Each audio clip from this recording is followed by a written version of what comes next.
Welcome to Conversations for Our Time, podcast number 2 with myself, George, and John. These podcasts are recorded to offer different and alternative views by discussing the current issues of the world today, the state of the world today, and to offer solutions to help resolve them. Today, we'll be talking about responsibility, self-sufficiency, and growing our food. How are you doing today, John? Good, thanks, George. Yourself? I am doing really well. I'm excited about our second podcast. So yeah, it's been a while, hasn't it? It has been a while, but it gives us time to prepare. Yeah. Exactly. Seek more knowledge. There's always things to talk about. Yeah, and indeed. it's pretty amazing. So, responsibility is a pretty big one, that isn't it? It is. It is indeed, and I think responsibility is something that hasn't. Well, I think the meaning of responsibility has been distorted through language. I'm not sure if any of the viewers out there study language and the power it has, not just over our minds, but also just over how culture forms and ideas form, etc. And, responsibility, we all have it, right? In some way, we have a responsibility. We go to work, or we pay our taxes, or we look after young people, we raise kids, or we raise a cat or a dog. So we all have responsibility. So that element of responsibility is there in society already. But I think the biggest issue that we have now is the meaning and the essence of responsibility has been distorted. So when we have these responsibilities, I think quite often a lot of them can be seen as obligations. And quite often we're waiting to get out of this obligation, to relinquish it, right? Because we just want to be free to do what we want. And this is what I wanted to talk about responsibility. So you and I both know we're on the same page about when we talk about responsibility, as you've written in one of your blogs. Yeah. So we mean responsibility in a different way, probably different to the way society sees it. Definitely. Which is what we're going to discuss today. So society in general, most people we can agree with that they lack responsibility. I think certainly in regards to the bigger issues that we face on this planet. Yes. Certainly people take responsibility personally for the things that they see important to themselves and their families. Absolutely. But the responsibility, for an example, of community has diminished in the last 30 years. And if you actually look at, you can even draw a parallel with Amazon. The birth of Amazon and companies like Amazon that deliver online fast click delivery have been one of the proponents that has actually destroyed the high street. Absolutely. And actually the high street for quite some time, even though it's still done on a consumeristic level, was part of the community. Absolutely. So I think that's quite important to remember is, and this leads me on to what responsibility means in this particular example.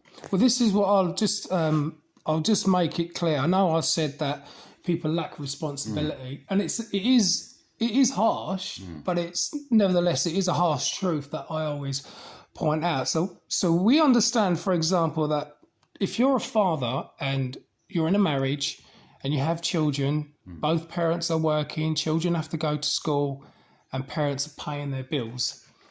That's not the type of responsibility we're talking about, okay? As such, because people do that every day. So we're not talking about that. All that stuff anyway is done by design, making both parents go to work, taxing both parents, sending the kids to the indoctrination centre that we call school. And it's essentially what's happened there, that they split up the family unit.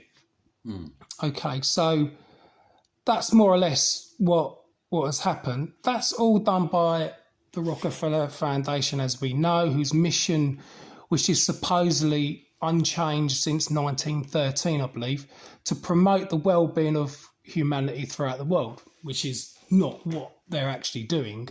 So let's continue more about the blog that you've written. Yeah, sure. Okay. How about from this angle? If we look at the word responsibility, and we play with the word a little bit, yeah, and we break it down to respond or response ability. So the ability of a response. And I think the essence of what I believe, real responsibility is the responsibility to be able to adapt and do the things that you know are right. And the responsibility even to not be fearful. Fear only comes from a misunderstanding of a situation. So it's like, an example you can use with that is when you see a spider and you're scared of it. Now that image has been cast because spiders have been given a particularly bad reputation. Films have played on this, and then people live out these particular fears that they pass them on to their offspring, etc. Absolutely, I And agree it's a with that. learned habitual behaviour, Yeah, right? And what that is different from seeing a poisonous spider. If you're in Australia, they still live out their life. But yeah, if they see a spider, they know, a poisonous spider, they know to avoid it. And they know certain things that they do. They tap their shoes and fucking try and empty them out just in case there's a spider that's gone hidden inside it. That's a responsibility, but they're taking that responsibility not based on fear, based on knowledge. They have an understanding of what the danger or threat is. Yeah. And they respond, they have the ability to respond to that because they have gained knowledge about that particular subject. absolutely. And this is the issue now that society has faced for a long time, is we become more dependent upon the state This is what I was just going to bring up and because less independent. And that is the responsibility that is probably the most essential, apart from seeking knowledge absolutely, and doing your best to be as non-biased as you possibly can when you seek the truth. The problem is, and this is what the Buddha said about attachments, is it's really difficult to become enlightened if you have attachments. He didn't say attachments are bad. He said you have to disconnect yourself emotionally from the things that you've built up in your life in order to see the truth, because those are the things that influence or distort the reality that we live in, because certain emotions will be triggered by those thoughts, which put us into certain states that can be debilitating, like fear or sadness or hell. Whereas if you can see things objectively, like a scientist is, a proper scientist, that is, not these climate scientists and the COVID scientists. yeah, But if you can do that, you're able to still have the compassion, but you're able to master your mind to have the compassion when you need the compassion, and the wisdom when you need the wisdom. And the wisdom is to look at things objectively and go, God, there's a lot of people suffering here. I wonder why that actually is. Take myself out of the picture and my own personal experience, and I have to understand what are the factors involved in this and what's influencing what, and who can I trace that back to. and this is the point that I wanted to make because the question that we have is, so we're talking about the influence on society by government agencies, and all those in power, the media, of course, etc. As in, society has been moulded in a certain way, and that's the influence they've had. The government has had the influence. Well, that's essentially taken our responsibility away, isn't it? Or our need to have the responsibility. Because remember, we're all human. We all want an easy life. And the problem is that we've had, with the development of modern technology, we've become less connected to ourselves, because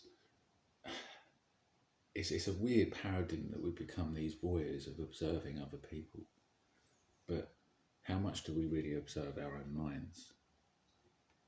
I agree. That's the introspective what work. These things are actually doing to us, the type of influences that they're having on how they make us feel. Because one thing I know, growing food and walking in the woods or the forest, brings you a lot of benefit, not just mentally, physically, and the photosides that trees produce. These interact with our own. And that, for me, is me taking a responsibility to make sure that I can reconnect with nature, so I can keep myself grounded and understand that there are certain universal laws that you can see in nature. The same happens in psychology, the same happens out in space as well. They're very similar cycles, very similar systems, principles that govern how things work, balance. Do you know what I mean? All of these things, yeah. These things that the Buddha talked about as well. He was a great observer, and therefore he took responsibility to find out why human beings suffered. That's why I use him as an example a lot, because he illustrates what you have to go through in order to reach enlightenment. Reaching enlightenment is about a struggle with the devil inside you. And we're not getting into any religious stuff here. These are just kind of figuratively... Well, it's a spiritual aspect of it all, and it is to do with the introspective work, which is another thing that society just don't want to do. They just don't want to look inside. But we all have the potential for good and the potential for evil. Absolutely. There are many influences that will determine what path you seek. In Buddhism, they call it life states. But these are not predetermined permanent life states. They're things that you can change, but the only way you can change it is by becoming aware that you're in that life state or in that mood, and that something is controlling that other than your own mind. And when you can realize that, you can then take the steps, because the observation is the most important thing. Absolutely. You look at permaculture, all permaculturists will say observe, then interact. That's the key, because if you do that, you don't go guns blazing and chop something down you don't need to be chopping down, because that thing that you're chopping down could have a good benefit for something you want to grow there. The need for human beings to try and control things quickly and all this kind of stuff comes from your left brain thinking, right? Dominant, logical, quick. But also you have the other side, which is, you've got to sit back and look and understand what it needs to be nurtured, any system. And that's the human mind, nature. There's a great guy called Manasumubu Fukuoka, and basically he wrote the One Straw Revolution. And we talked about that book, yeah. Amazing guy, and just like the permaculturist of today, he spent his life working on a farm trying to develop a system which had as little impact upon the natural world, that was in as much harmony as he could possibly get it. And he had a lot of failures, mistakes, which is important. Absolutely. But he persevered, and because his intention was that he wanted to understand how the land worked.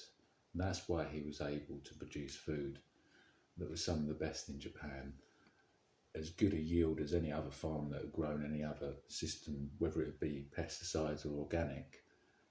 And he didn't have to put the work in. And he understood that there's a symbiotic relationship. Exactly. That's the key. And that's what the Buddha said. These are things that are universal. And that's the same as when you come to responsibility. We all have a responsibility to care. We all have a responsibility to nurture. We're all individuals and we all have different skills and capabilities. But we can all do it in our own way. And the issue is if you say, well, what can I do about it?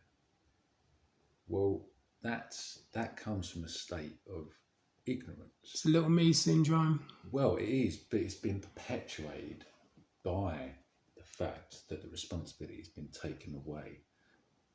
If you go back 150 years and you see the responsibilities that people like us would have had, your day would have been longer, but you would have had a richer life. Absolutely. Because you would have had a better interaction with your community. I can imagine that mental health issues were far less then than they are now. It might have been harder and you might not have been able to eat the things you wanted to eat that we have access to now. But who's to say that it wasn't a better life? It's like modern technology. We need to have a responsibility of how we use it because it can actually poison our minds. It is what it's doing. This is it. But it's also a tool, just like religion or just like science. They're tools to empower and liberate or control and manipulate. And this is the thing, we're not taught in school how to take responsibility. We're not taught to self-love and care. We're not taught all this growing food. Yeah, exactly. You know, to search for the truth, to question anything, and we don't get taught to explore. Now, as I've said this to you before, and the truth is in that statement that you put in your blog is just that. It's practically beaten out of us. We don't get taught the responsibility. We don't get taught to explore. You know, and people are more interested, obviously, you know, after a hard day's work, they just want to watch the TV, and that's where they seem to get the truth is. And it's mind-boggling that people are still falling for this, and they're not going outside of their comfort zone and learning something new. And me, on a personal level, I've got a hunger for this truth. I want to find it. Yeah, me too, mate. I mean, I think the issue we have is that, you know, you mentioned people coming home. Again, humans are creatures of habit. The TV is now, for many people, become a companion or a pacifier or part of the family. I mean, that's the kind of paradigm that we've now entered. I think the biggest responsibility we can take is for ourselves and take a good, honest look at your life and how you feel and how you felt when you were young. And this is what you imagined you'd be doing when you were a young kid. Because if it isn't, then you should be looking at why that isn't. You know, and one of the things I like about how you feel when you're young, you have a curiosity to explore. And I think this is fundamentally important in what I was trying to write about in this blog about responsibility. Is it isn't a burden for kids when they're exploring. That's a responsibility. You can see it as a responsibility because they're trying to find and explore their world. But when you look at it in an adult term, you can be like, well, actually exploring what's going on anywhere, the things that influence me, because we live in a global world. I decided to go on my adventure to find out the truth, because I saw a world that didn't make sense to me. It didn't make sense that there was all this fucking money and all this power, and so many people were still suffering. Even though we supposedly live in a civilized world, we've got, you know, manipulation and corruption, and these often happen at the highest levels in the places that are meant to keep us safe, right? So you can decide to be like, what can I do? But even that in itself is a burden, because although you don't think it's going to affect you, it does affect you, because it makes you not as positive about society, because you think, what's the fucking point? It's a subconscious thought, but I wouldn't be surprised if that had an influence on people's mental state. My responsibility was to find out the truth. And when I started to unravel that, and this whole event happened, I realised that there was something up. But then it's easy to fall into my responsibility. Coming back to my mind is that how much of this, trying to find out this information and trying to find out the truth, how valuable is it to me? Because then I have to think, well, you can search for as much as you want, but unless you start to try and find solutions. So the responsibility to find a solution to the problems that we face in society is probably the most important one after the responsibility to yourself. And that's what we're doing now by encouraging people to grow food. And we're on the same page. We had many conversations. We have deep conversations. The other issue that we have here is this. This is what I want to mention, is the fact that conformity is a massive problem. So another thing is people having to conform and not to break government rules and regulations, not just talking about the COVID rules. I mean, obviously before that, it's obviously more noticeable with what's happening in the world today.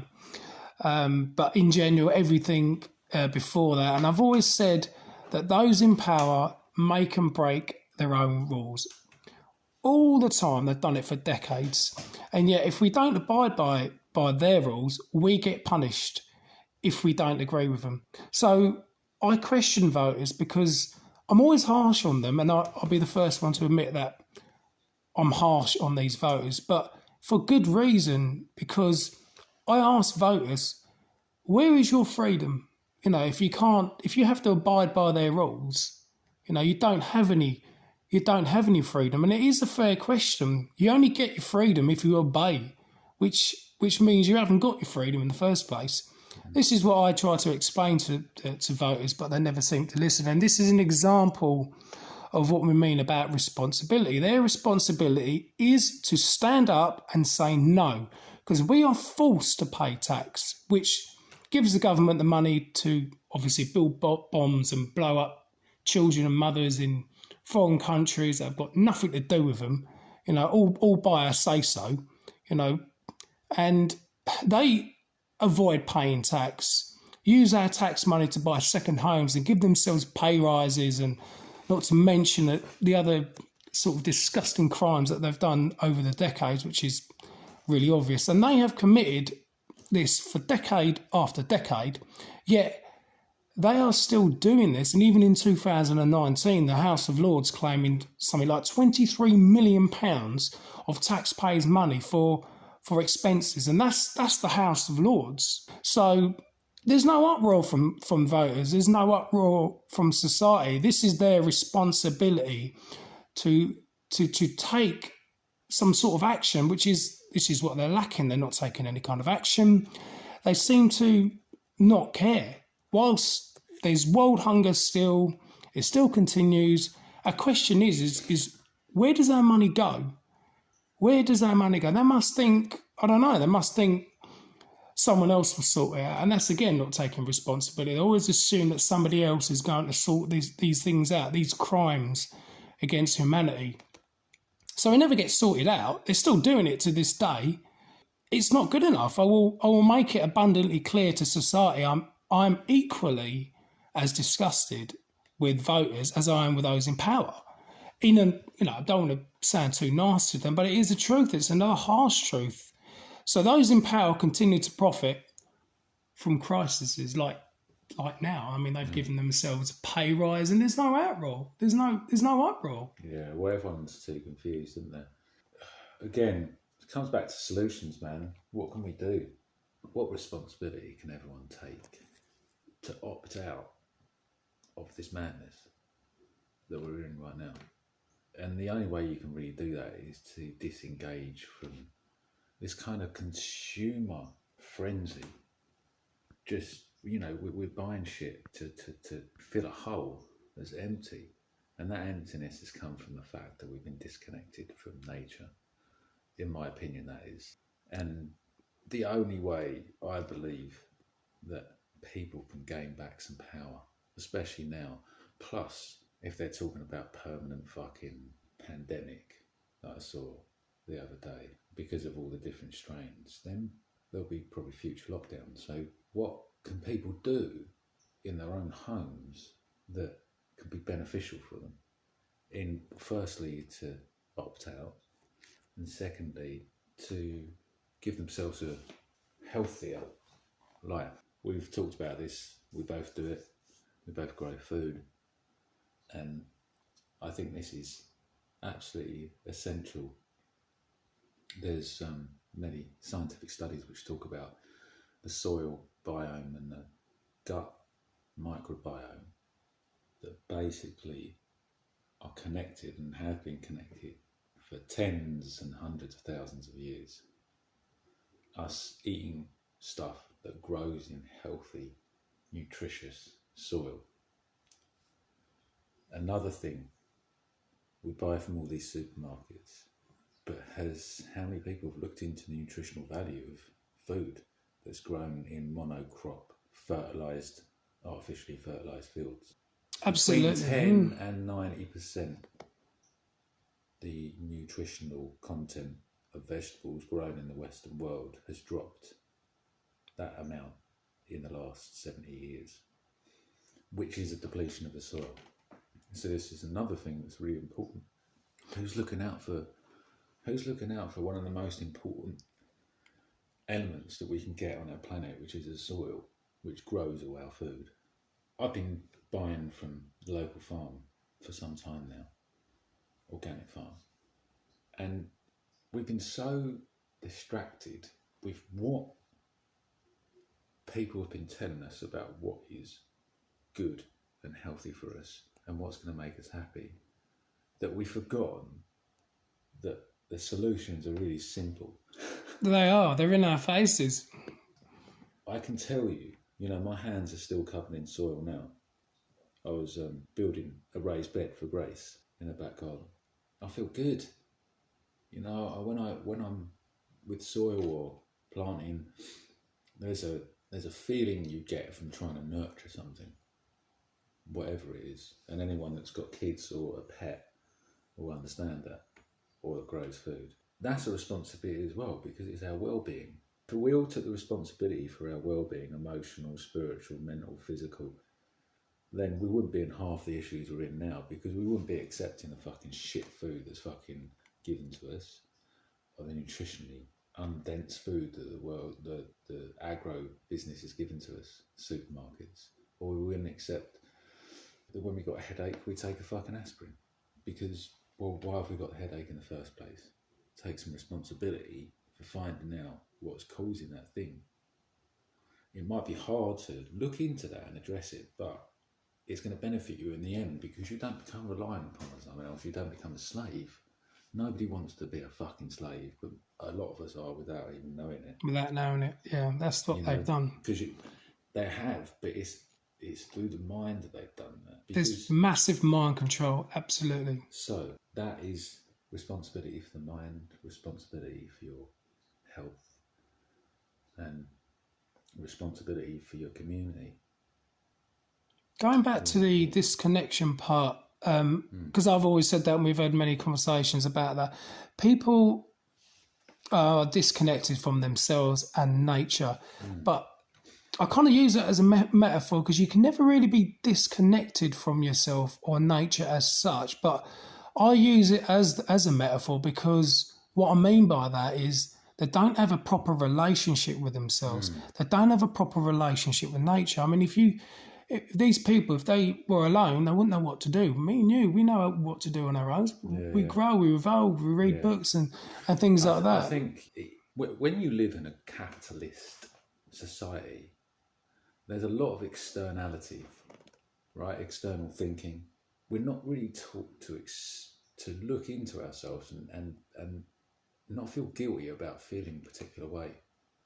Expressing how we feel and not feeling guilty about that, just exploring what these feelings are about, are really important. Because you if you don't express it and get it out, it's like anything, man. If you're a fucking great painter, you've got to fucking paint. Otherwise, you'll always be miserable. I was saying to Grace last night when I was chatting to her, I was born to philosophise. That's what I know, because that's how I see the world. And I was talking about Socrates and why he killed himself. Didn't he drink? He was forced to. No, he wasn't forced to. He was given. It was that poison plant. He was given options. Yeah, hemlock. He was given options. He could have been exiled, but his stubbornness about being right, because he wouldn't accept the gods of the day that the state believed in. He refused to believe it, because he believed it was It was the state imposing their views on everyone else, which is indoctrination, and that is not freedom. So he decided to die instead and take his own life, because he'd rather take his own life than have someone else determine what was best for him. So he took responsibility, and he'll always be known for that, because I think that's an extremely brave. Some people think it's foolish, but it's not the point. When you can see the world in an objective way, your own life is just but a grain of sand. And sometimes you have to do that. You have to do something like that to show the world what is important and what is not when it comes down to it.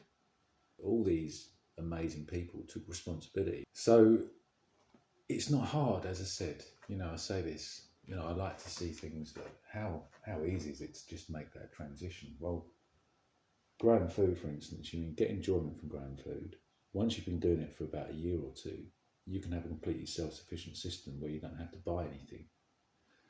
And, the average family, if they had a couple of raised beds in their garden and they used permaculture techniques and they had some pots around in that, they could probably grow 20% of their vegetables. That's not, it doesn't take up a lot of time. So how much would you spend over the year on that, money-wise, and then work out how much time you're going to put into it?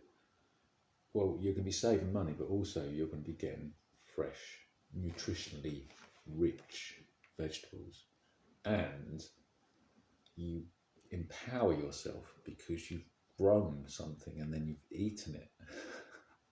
It is amazing when you do it yourself. And at a spiritual level, you're going back to your ancestors that did this.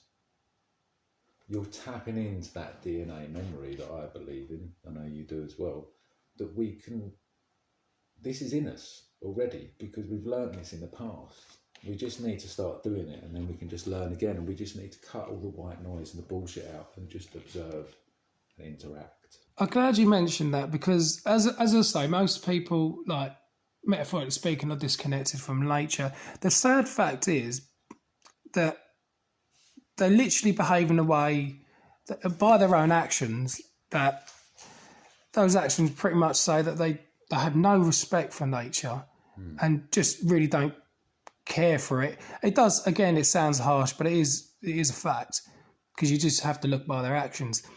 But we can see that by how corporations and society partake in how they treat the earth, and they would argue against that, but they don't look at their actions. And this is the problem, more introspective work that they need to do. But when we look at ancient civilizations, as you mentioned, it was obvious that they had a great deal of respect for nature and had a real symbiotic relationship with nature. Like the Aztecs, the three main crops that became their staple diet was maize, which is corn, beans and squash. So they even had these floating gardens, it was absolutely really cool. It just sounds amazing to me. This is where the Three Sisters comes from, the permaculture companion planting. Yeah. It's very famous, and this is obviously where it's evolved from. So it's an interesting thing, and actually it's something I'm going to try at Gracie's this year, is do the squash, beans and corn. And again, this is just what you've just said there is an example of that they did it themselves. But the necessity was there for them to have to do it for themselves. But they were more than capable of doing it. Oh, absolutely. Yeah. And it was that deep connection to the earth because they relied on it. And it is this disconnection that we talked about earlier that's come between us and nature. We are ultimately connected to nature, except the distortion in society is we've actually been taken away from that. And I believe this is one of the main causes of mental health issues, is that people have been taken away from this. They've been starved of the right to have that connection. If there's a thing called Shinrin-yoku. You've written about this in one of your articles. And that's about going out. It's called forest bathing. That's the kind of literal translation in Japanese. Going out in the woods, no fucking electronic equipment, and just absorbing it. Smelling, touching, you know, and hearing all the birds. And the point is just to get lost in it and understand, but be aware of how you're feeling. And if it makes you feel good, then you know that nature is good for you. And if you do that every day, or as often as you can, you'll slowly realise that actually the way we live isn't the best way. We can live a much healthier way. We don't have to get rid of towns, but we need to recognise that we need to be growing our own food, because if we grow our own food and our neighbours grow their own food, we could swap food with them. That would start a whole community up. We trust each other. There'd be deep friendships. People wouldn't try and manipulate and control others. And if we can do that, we can localise our country. We can take away the power from central government, which is the only way we can fix or repair society. It's the only way. You can't do it anyway. You cannot do it by voting. You can't do it by changing party, because the whole system is corrupt. There's too many institutions and connections in place which allow the free flow of blackmail and bribery. Governments and billionaires and institutions and global fucking foundations, the Carnegie Foundation, the Bill and Melinda Gates Foundation, you know, all these things, the Rockefellers, they're there as, it doesn't matter what they're there for, but why is just a small group of individuals got so much power and influence over society? That isn't right. Who's controlling the controllers, right? So this is the responsibility we have, because if everyone becomes aware of this, then everyone can make a conscious decision, because knowledge is power. And if enough people have the knowledge, then we have ultimate power over them, because there ain't that many of them. It's just they've got a lot of resources and a lot of money, but there's a lot of us. And human beings are more powerful than resources. You know, money can't do anything to us. Money can buy people to do stuff to us. So it's all about the conscious, and that's the responsibility, isn't it? Is being conscious. Well, the way that we live our lives, anyways, is not natural. The way that we live in our lives, but you know, if you look at these ancient civilizations, for example, if you go back to the Khmer Empire, where the ancient mega city was Angkor, which is in the Cambodian jungle, which unfortunately I missed out on when I went Southeast Asia travelling. I really would have loved to have gone there, but these people, I mean, they had their own agricultural system. They had this complex water system, and they had multiple rice harvests throughout the year. I mean, there's evidence now showing that small-scale agriculture cultivation went back as something like 23,000 years. I think Diamond did a video on that on the Oppenheimer Ranch project. But the point is that people were doing it for themselves, and they had to do it for themselves. You know, they didn't have anybody else to do it, but they were doing it for themselves. So, but you mentioned generally to society, you know, growing food or spirituality or nature, they just switch off. They just don't want to know, which is, I find it really sad, but that's just the way that it is. I mean, all we can do is, on a positive note, is to encourage society, you know, encourage them to take more responsibility for themselves, self-sufficiency, growing their own food and taking back that kind of responsibility. We're probably coming to an end of this podcast. Yeah. There's so much to talk about. But what we'll say is that I'm glad we're doing this together, because there's definitely more podcasts that we can do together. There's a lot to talk about. A lot more to discuss around various subjects. But as a quick final thought, and to end on the positive note, more people are waking up. They are smelling the bullshit. They are fighting against the system. They are learning the word no more. And people are taking more responsibility for themselves, looking elsewhere for information, buying books, listening to non-mainstream doctors and scientists, growing their own food, making connections to communities, creating different networks, which is so important to do, and respecting nature more, just like our ancestors did. We're not giving up without a fight. I'd like to personally thank all the truthers out there that are fighting the system, speaking up, spreading information and knowledge. We get a lot of abuse for what we do. Yeah, definitely. I think our mate Joe deserves a shout as well. Absolutely. Giuliano, who was doing the first podcast with us. Yeah, struggling a bit at the moment. But I think this is important to bring up because we're all going to face our personal battle. Everyone's got something personal that they need to transform or win over before they can achieve what they need to achieve in order to secure their future.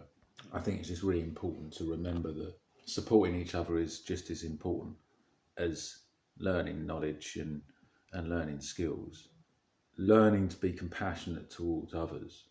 But again, you need to, I said to our friend Shelley the other day, I'll be compassionate, but also if the time comes and I have to do something that I don't want to do, I will do it if it is about my life, right? This isn't just about you, me, the people that are listening. This is about the future of humanity. And we all have a responsibility to take our heads out of our asses. And, if we need support in fucking being brave, then you speak to someone about it. But Absolutely. Everyone's got to take that brave step to do something they don't want to do, to do something they haven't done before. And you'll probably have to do it a lot if you're going to survive what me and George believe is the hard times that are coming soon. And really, this isn't, as Diamond, guy we listened to, George mentioned earlier, be prepared, not scared. This isn't about putting fear in people. This is about empowering people. The more you prepare, if things do happen, you're prepared for it. And also to prepare yourself mentally. And that kind of brings me on to just about my website, Sow and Grow Revolution, sowandgrowrev.com. It's all about, well, a lot of it is about the psychological aspect of how can we recognise these things in society and how are we able to make that transition and be strong in our minds, because our ancestors survived simply because their minds were able to adapt. They were willing to adapt. We've become lazy in that way, I think. And so to know about yourself is important first. And then you can, if you know what you can give to other people, give it. Start a community. I think that's the important thing to remember. It's not just creating communities. We've got to create networks, because for many different things, because everyone struggles. We all struggle. Of course we do. And that's what we need to do, is reach out to people, talk to each other. We know it's not just a world battle, it is an individual battle 100%. And I just want to quickly mention before we end the podcast is we encourage people to be more self-sufficient. I don't want to overwhelm anyone. If you're, I'm not saying go and straight away go and get an allotment or anything like that. You can start small. I start small with self-sufficiency. I make my own toothpaste. I make my own bread. I make my own butter. Just small things like that, so we can rely less on these corporations. I made my own chocolate today. And that's brilliant. Yeah, I do a lot of my making my own ingredients, which I will talk about more in future podcasts as well. What's our next podcast, George? Well, we can talk about anything. What's the next subject? We can talk more about growing food. I'll tell you what we could do bushcraft and growing food, because you did a bushcraft course, didn't you? Yeah, I'd love to talk about that. Mate, I've done the blog on that. That's something practical people can look into. Well, I did do a blog about that, and I'd love to talk about that. I mean, it would probably be perfect as nobody's going to be allowed to fly anywhere this year. Don't look like it, does it? A lot of people might be going camping. So absolutely, it might be a good opportunity for people. I think it's a great idea. I think it's a great idea, and even just people to do little things at home. You know, just grow a few herbs by the window. Try and learn some microgreens. We'll go into detail of that in future podcasts, and just not to get overwhelmed. But if you want to go and get yourself an allotment, I will warn people. There's probably a big waiting list on that because more people are becoming more self-sufficient, which is a good thing. We just need more and more people to use their own gardens and things like that. So we can give less money to these corporations and start supporting the local small businesses as well. If you need to get any fruit and veg, don't go to the Sainsbury's, because even if you buy organic fruit and veg from Sainsbury's, that stuff is not good. It doesn't go off, and I've experienced it. I'm sure other people are experiencing the same thing. So whilst we're supporting the local small businesses, we can make sure we pay by cash because we don't want a cashless society. So paying by cash, it's just you're voting, aren't you? You're voting to support a cash society for over how long the cash society is going to go on for. So just small things like that. I like to make my food from scratch, as I was saying before. I like to make alkaline dishes, just making our food more healthy and taking our responsibility in that way. And what I've been doing recently is start to grow microgreens. So you can also buy a growing kit, or you can do it separately yourself. I will do future podcasts and explain a bit more in detail sometime in the future. So we'll leave it there today. So thanks everyone for listening, and we'll keep you up to date with more information coming very soon to you. So in the meantime, take care.